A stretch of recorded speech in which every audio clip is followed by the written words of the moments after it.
This is Lone Star Politics from NBC5 and the Dallas Morning News. Good Sunday morning. I'm Julie Fine from NBC5. And I'm Gromer Jeffers, political writer with the Dallas Morning News. Airline concerns continue to make headlines, from delayed and canceled flights to narrowly avoided collisions on airport runways. The FAA and airline executives grilled on Capitol Hill about the incidents and safety in flying. And now the FAA chief, himself a veteran pilot, has ordered a nationwide safety review. We will partner with labor, with the industry leaders on the safety side, and in March we'll have a safety summit.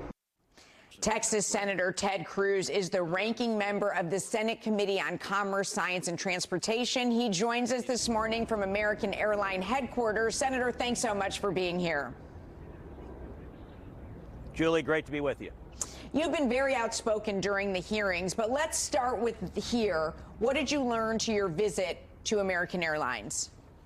Well, I spent the entire day here at the global headquarters of American Airlines, meeting with the company leadership, visiting their training facilities, visiting their command center, and actually going. I had the opportunity to go in a flight simulator and see where they're training pilots and training captains. They even let me hold the stick, not of a real plane, but at least on the simulator. And I got to say, American Airlines does a fantastic job. There are 36,000 good jobs here in Texas, mostly in North Texas, with American Airlines. And one of the great strengths we have in the state of Texas is we are an incredible hub for aviation, both in the United States and all across the world.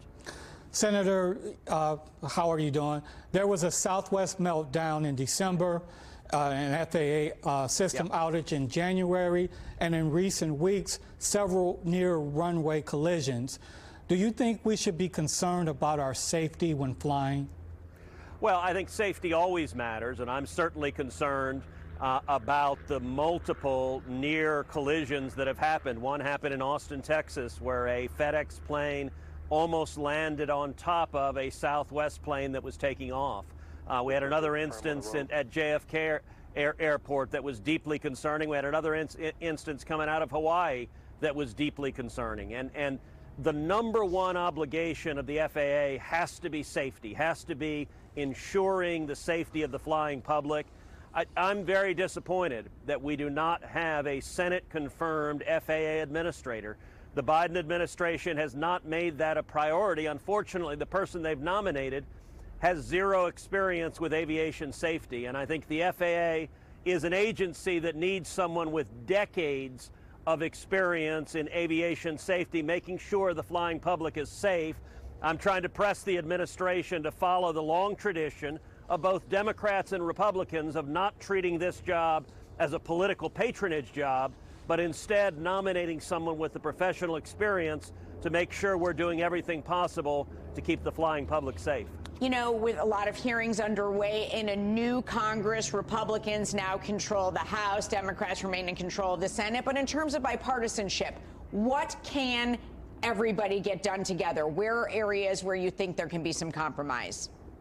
Well, listen, I'm excited in this new Congress. I am now the ranking member on the Senate Commerce Committee, which has jurisdiction over roughly half of the United States economy and has an enormous impact on jobs here in the state of Texas. My number one priority in the Senate, Julie, as you and Gromer know well, is jobs, jobs, jobs. That's what Texans want.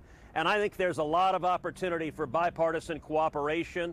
One of the big opportunities is the new reauthorization legislation for the FAA that I'm working hand in hand with the chairwoman of the committee, Maria Cantwell, a Democrat, and we are hoping to introduce and pass that in the first half of this year. I think it's a tremendous opportunity to ensure, number one, aviation safety, but also to do everything we can to ensure vigorous competition among airlines, which expands the choices for consumers, lowers prices, makes it easier, whether on work or play, for you to travel for business or visit your family for the holidays.